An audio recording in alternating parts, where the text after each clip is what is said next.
जाली जमहूरियत है, जाली अदालती निज़ाम है और एक रिटायर्ड फौजी जनरल इस वक्त अफवाज पाकिस्तान का सरबराह है। मैं समझता हूं कि एक मेंटल आदमी, एबनॉर्मल आदमी इस वक्त पाकिस्तान की जुडिशरी का हेड बना बैठा है। ये उसे नजर नहीं आया,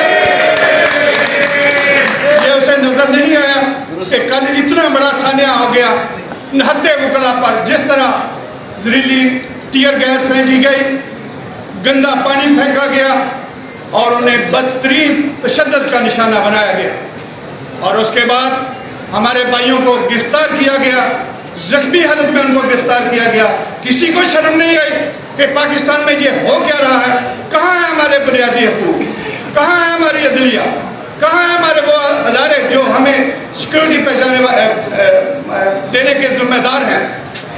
ये रात में स्टेटमेंट सुन रहा था चीफ मिनिस्टर पंजाब की, ये मेरे भाई मुनीर भट्टी साहब ने जैसे कहा कि ये एक जाली वजीर आला है जिसको अपनी जिम्मेदारी की बजाय पुलिस की यूनिफॉर्म पहनने का शौक है, ये पुलिस की जाके आईजी की मुतहत बनने का इसे शौक है। मैं समझता हूँ वकील अपने कलम से और अपनी जुबान से बात करने का कायल है। हमसे किसी को शर्म ही नहीं आ रही कि पिछले साल भी ये इशू इसी तरह सारा साल इसी तरह हाईलाइट होता रहा और इस दफा भी हम सड़कों में भी आ गए, हमें लाठीचार्ज भी हो गया। किसी को शर्म नहीं आ रही कि ये इशू तो सिर्फ एक सीटिंग में बैठ के हल करने के काबिल था, आपने इसको इंटरनेशनल इशू बना दिया। पूरी दुनिया देख रही है कि पाकिस्तान में कैसा निज़ाम इंसाफ है, पाकिस्तान की किस तरह की जमहूरियत है।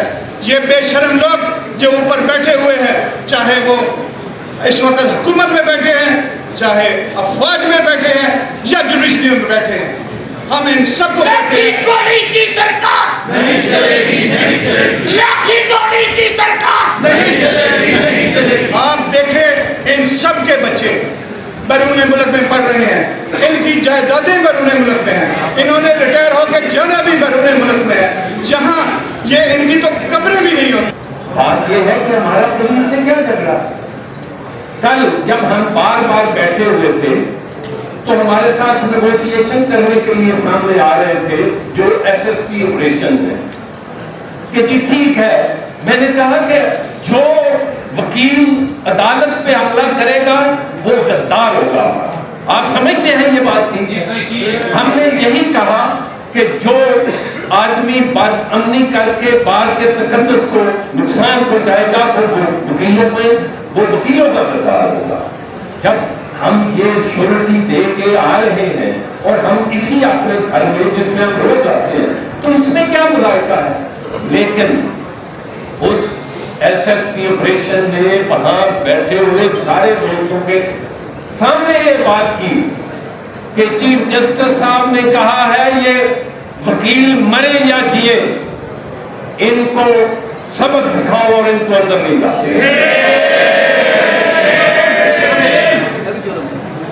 मैं इसलिए ये बात कर रहा हूं कि ये मैं इस बार के अकाबरीन के इल्म में इसलिए लाना चाहता हूं कि रात जब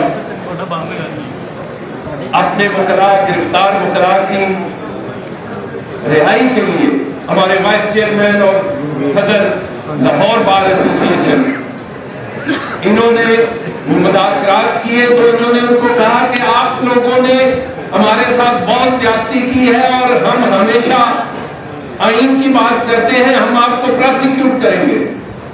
तो उन्होंने ये फरमाया कि अपनी ऑफिशियल लैंडलाइन से आईजी पंजाब को और जो सीसीपीओ लाहौर है ये फोन करके जज साहब ने कहा कि अगर तुमने ये ना किया तो फिर आपके लोग रोज मेरे पास आते हैं, आपका लोगों का जो हिस्सा है उसका उन नौकरी ज़दा लोगों ने जो पूरे सूबे को चला रहे हैं उन नौकरी ज़दा लोगों ने हमारे मौजूदा चीफ जस्टिस जो हैं जनाब शहजाद बेबा साहब, उनके हुक्म की तामील की बजावरी में नहत्ते वकीलों पर, पुरअमन वकीलों पर न सिर्फ लाठी चार्ज किया, ऐसी गंदी गैस फेंकी तो मैं तो उससे फेंट हो गया। वो इतनी कोई जहरीली चीज थी, एक्सपायर्ड थी, या कोई जो पानी फेंक रहे थे पोटाशियम मिला केमिकल। ताहिर रसूलुल्लाह राय साहब मेरे साथ साथ थे, तो उससे जाहिर वकील का जैसे सांस बंद हो जाता है, ये सूरत हाल थी। और मैं, ताहिर ने मुझे बताया, उस वक्त मैं इधर था, तो ताहिर साहब ने कहा कि जी ये हो रहा है, तो दोस्तों ने कहा जी आप ना जाए अदालत की तरफ।